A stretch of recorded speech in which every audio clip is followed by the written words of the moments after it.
Hello friends, welcome to Mita's রান্নাঘর। আজ আমরা বানাবো সবার প্রিয় ভেজ মোমো। একদম কম উপকরণে আর খুব কম সময়ে কিভাবে রেস্টুরেন্টের মতো মোমো বাড়িতেই বানানো যায় সেটাই আজ দেখব। যারা প্রথমবার বানাচ্ছেন তাদের জন্য এই রেসিপিটা একদম পারফেক্ট হতে চলেছে। চলুন সোজা রান্নাঘরে যাওয়া যাক। পুর তৈরির জন্য আমি নিয়েছি কুচানো বাঁধাকপি, গাজর, ক্যাপসিকাম, পেঁয়াজ, স্প্রিং অনিয়ন, কুচানো লঙ্কা এবং মিহি করা আদা রসুন। এখানে আমি 400 গ্রাম ময়দা নিয়েছি। এর মধ্যে দিয়ে দিচ্ছি 1 চামচ নুন, হাফ চামচ চিনি আর 3 চামচ সাদা তেল।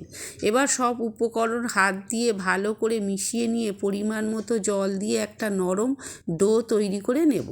মাখা হয়ে গেলে এটি কিছুক্ষণের জন্য ঢাকা দিয়ে রাখবো যাতে মোমোগুলো খুব সফট হয়।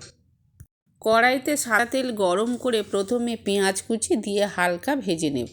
এরপর এতে আদা রসুন বাটা দিয়ে কাঁচা গন্ধ যাওয়া পর্যন্ত কষিয়ে নিয়ে একে একে স্প্রিং অনিয়ন, ক্যাপসিকাম, গাজর এবং বাঁধাকপি দিয়ে দেব।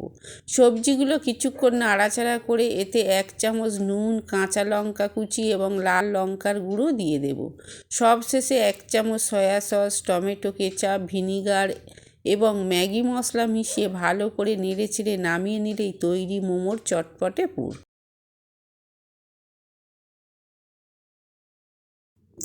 এবার আমরা ডোটা তৈরি করে নেব। এর জন্য ওপর থেকে সামান্য সাদা তেল দিয়ে ডোটাকে আরও একবার খুব ভালো করে মেখে নিচ্ছি। এতে ডোটা একদম মসৃণ হবে এবং মোমোগুলো অনেক বেশি নরম হবে। মাখা হয়ে গেলে এখান থেকে ছোট ছোট লেচি কেটে নেব। লেচিগুলো পাতলা করে বেলে নিয়ে তার মাঝখানে তৈরি করে রাখা সবজির পুর দিয়ে দিচ্ছি। এরপর হাতের সাহায্যে কুঁচি দিয়ে খুব সাবধানে পছন্দ মতো ডিজাইনের এক এক করে সব মোমো তৈরি করে নেব।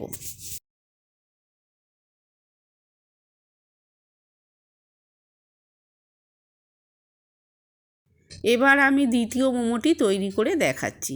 একইভাবে পাতলা করে বেলে নেওয়া লেচির মাঝখানে বেশ কিছুটা পুর দিয়ে দিলাম।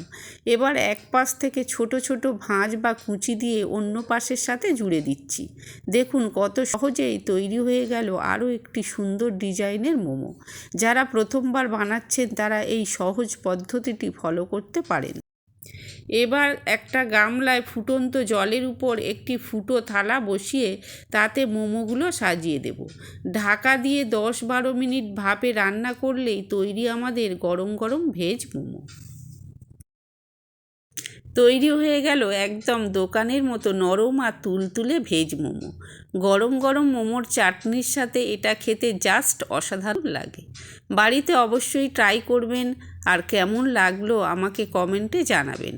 আজকের ভিডিওটা ভালো লাগলে লাইক করুন আর আরও এমন রেসিপি পেতে আমার চ্যানেলটি সাবস্ক্রাইব করতে ভুলবেন না।